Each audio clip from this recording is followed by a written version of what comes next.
But this whole thing, it's just a symptom of a larger problem. There's a growing anti-intellectual strain in this country. It may be the beginning of the end of our informed democracy.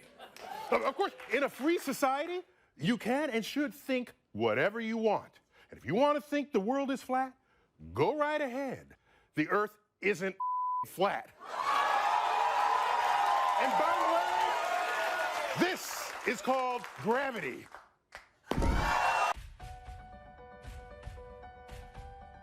It is an interesting experiment telling somebody you know that you no longer believe in the universe and that our Earth is a giant spinning space ball. Try it for yourself. I guarantee they will tell you you're crazy, or at least look at you like you've lost your mind. The most interesting thing is when challenged, the ball believers will not actually be able to give you solid empirical evidence based on their first-hand experience that the Earth is actually a large spinning globe. Can any of us demonstrate firsthand in our day-to-day lives the Earth's curve or motion through the solar system? No, we cannot. And can any of us say we have seen the planets in their orbit and the universe expanding with our own eyes? No, again we can't. Usually in response to this crazy person telling them that the Earth is flat, they will respond by 1. Bringing up images of the Earth as presented by NASA, or 2. They will say, come on, everyone knows space exists, and tell you that countless professors have dedicated their lives to studying this matter. At some point, perhaps, an emphasis on the existence of gravity will come up in the conversation. But you see, what is really happening when someone reacts so stubbornly to an alternative view of the Earth is not a result of the person's mental capacity. If the person had sat down with their heavily pregnant sister and said, "You are not a woman and you are not pregnant," then that is a statement which deserves such a reaction, as there is obvious empirical evidence of her pregnancy. No, what commences when challenging a person on the Earth is a battle against their programming. This programming is a deep-rooted and established matrix that is deliberately constructed when we are infants. Before we leave primary school, our first-hand experience of our flat and stationary world is slowly being erased and steadily inflating into the bloated and spherical idea that the Earth is a globe. The sad thing is, many of us grow up and never question this notion again. It is only in photographs and videos from NASA and other official trusted sources that the horizon appears curved. All amateur and raw unedited images of the Earth will provide a completely flat horizon. And this is what we see ourselves through our own two eyes when standing at a beach or looking out from a vantage point. At any altitude, the horizon always appears 360 degrees flat, because it is. And it always rises to meet the eye level of the viewer. You never have to look down or up to see the horizon. It meets you. No matter how huge they say the Earth is, if it were a curved ball, you would have to adjust your view upwards or downwards to meet the horizon. And I know we've seen the curve in photos and videos, but NASA and many other official sources continually distort the horizon in their footage with a fisheye lens to give the effect of a curved Earth. This is the same fisheye lens inherently built into the GoPro. And I know what you're going to say. You've seen the horizon bend and curve when journeying at altitude on an aeroplane. But unfortunately, this is more trickery. Aeroplane windows commonly bow outwards to give the illusion of curvature.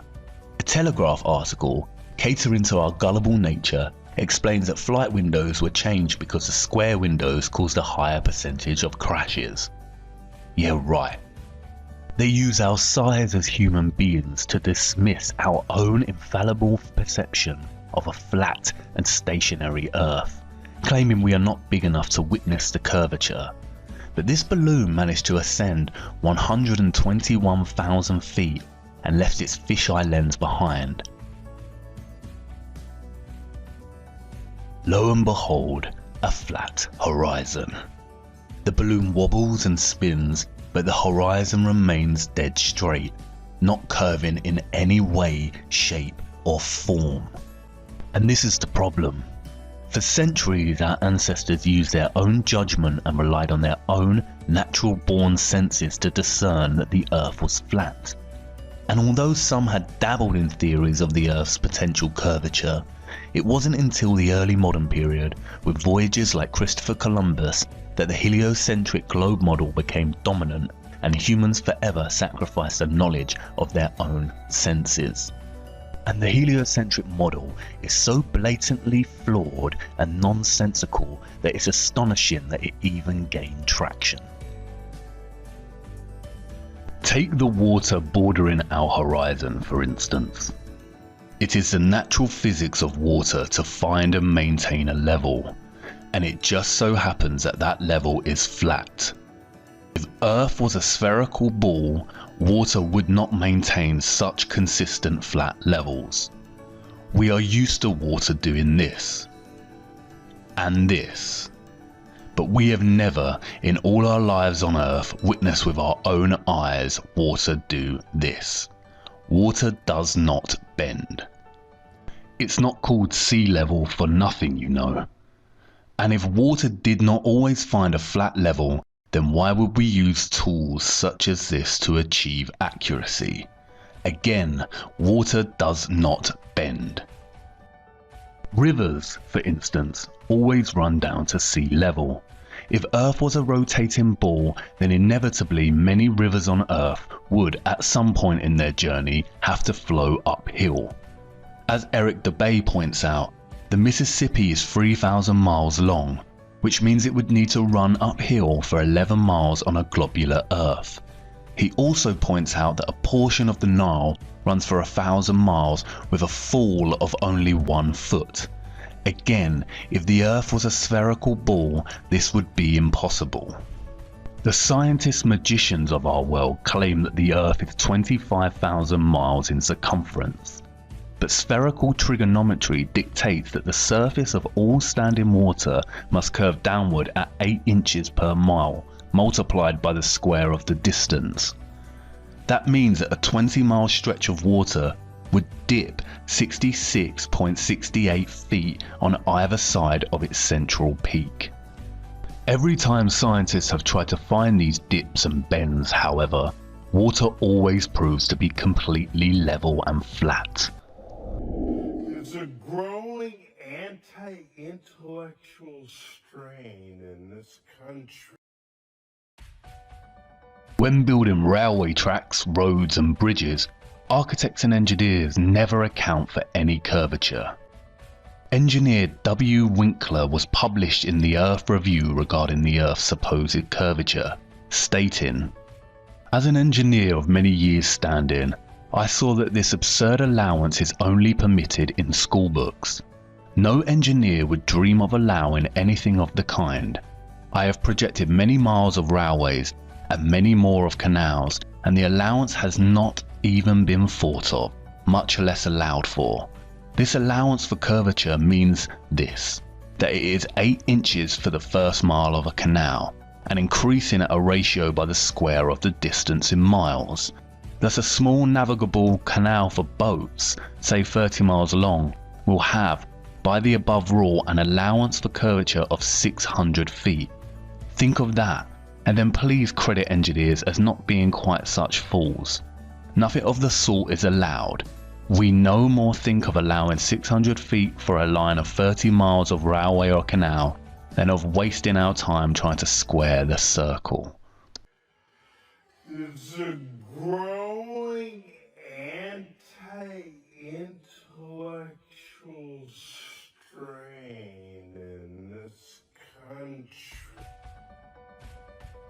If the Earth was actually a globe, spinning at a mind-numbing 1,000 miles per hour, how is it that we do not feel its motion? There is not a single person on Earth that can testify to feeling the Earth's alleged spin.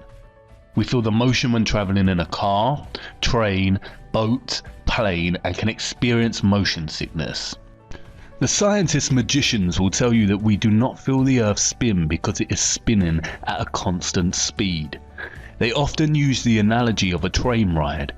We only feel that we are moving when the train changes speed. This analogy, however, falls apart when you consider that in the heliocentric model, the Earth is not an enclosed system, but it is an open environment with its own drastically changing weather.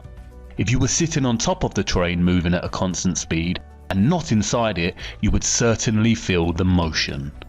Furthermore, they also contradict themselves. In a 2016 article titled "NASA Study Solves 2 Mysteries About Wobbling Earth," they state that the Earth does not always spin on an axis. Instead, it wobbles irregularly over time, and that the direction has changed drastically due to changes in water mass on Earth. It's weird that no one has felt this. Which one is it, NASA? The stealthy, unnoticeable spin, or irregular movement patterns and wobbles? The whole notion of a spinning globe becomes absurd when you consider this. If the Earth was actually rotating, then helicopters and balloons would only need to hover over the surface and wait for their destination to come to them. Similarly, if it were a curved spaceball, then aeroplane pilots would constantly need to readjust their altitude downwards so they did not continue straight and start heading out to space. They would have to descend 2,777 feet, or over half a mile every single minute. This of course is not the case, and pilots are never instructed or taught this mechanism of flight. And what does a real pilot have to say about it? Oh, okay. Am I allowed to say hi?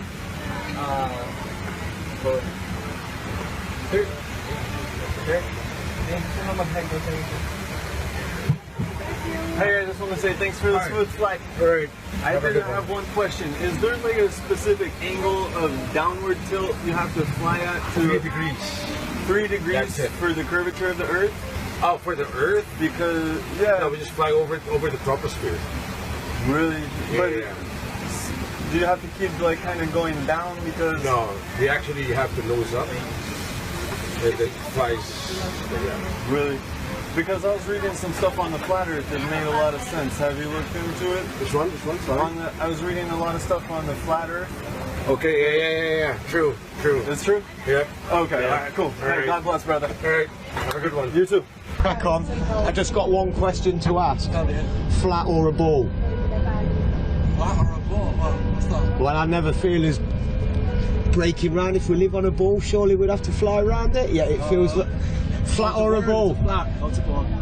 I think it's flat. Yeah, me too. Pretty flat to me. It certainly does, doesn't it? And you've got that flight instrument down there to keep it flat. Gravity exists. Gravity is an unproven theory. No, it's not. Let's rock and roll. Cheers, fellas. Thank you very much for the. Can I ask the pilots one question? First officer's here. Do you mind? He's got a question for you. Hello, mate. How are you? Yeah, good. I'm a fellow, Casey Josh. I'm a fellow, just PPL, though, pilot. Yeah. Yeah, nice. I got a couple of serious questions to ask you. Okay, here we go. Yeah, there's a big time. Curvature. Curvature. Yeah. Yep. We don't allow for curvature, do we? For anything, not for you usually. Yeah. No, we're round. We're a disc, aren't we? Round and flat. Yeah. Sorry. Hey, look, honestly, quite seriously, Yeah. we are, aren't we? Yeah. Thank you, mate. Thank you for being. If the Earth is actually rotating, flight paths would become very messy. Flying west from New York to California is 2,441 miles, which takes just under 5 hours on a commercial flight. If the Earth is spinning eastwards at 1,000 miles per hour, then not only would this flight take a lot less time, but it would also make it near impossible to fly back the other way due to the constant rotation of the Earth. It would be like trying to run up a very long and very fast downward escalator. And what about the weather? If the Earth and atmosphere is spinning at 1,000 miles per hour, then don't you think it would be impossible to see such stationary clouds and weather formations like we do? Not to mention that clouds often crisscross in their pathways. This would be impossible if the Earth's spin was a reality. Thomas Winship states, "Let imagination picture to the mind what force air would have which was set in motion by a spherical body of 8,000 miles in diameter. which in 1 hour was spinning around 1,000 miles per hour, rushing through space at 65,000 miles per hour and gyrating across the heavens. Then let conjecture endeavour to discover whether the inhabitants on such a globe could keep their hair on. If the Earth globe rotates on its axis at a terrific rate of 1,000 miles an hour, such an immense mass would of necessity cause a tremendous rush of wind in the space it occupied. The wind would go all one way, and anything like clouds which got within the sphere of influence of the rotating sphere would have to go the same way. The fact that the Earth is at rest is proved by kite flying. And honestly, if the Earth was a fast rotating globe, then wouldn't the oceans and other bodies of water be pushed away from the Earth in the same way as when a wet tennis ball is spun rapidly, the water sprays outwards? The scientists magicians have an answer for this. They call it gravity. And by the way, this is called gravity. The scientists magicians are at it again, weaving their spells and telling us tales of a powerful force keeping us rooted to the Earth. If gravity was such a powerhouse, then birds would struggle to fly. Insects would not be able to use wind to navigate. Monkeys would not climb and jump among trees with ease. Planes would not be able to take off from the ground. Trees would not be able to overcome gravity's pull when their growth towards sunlight and would begin to bend towards the Earth the taller they became.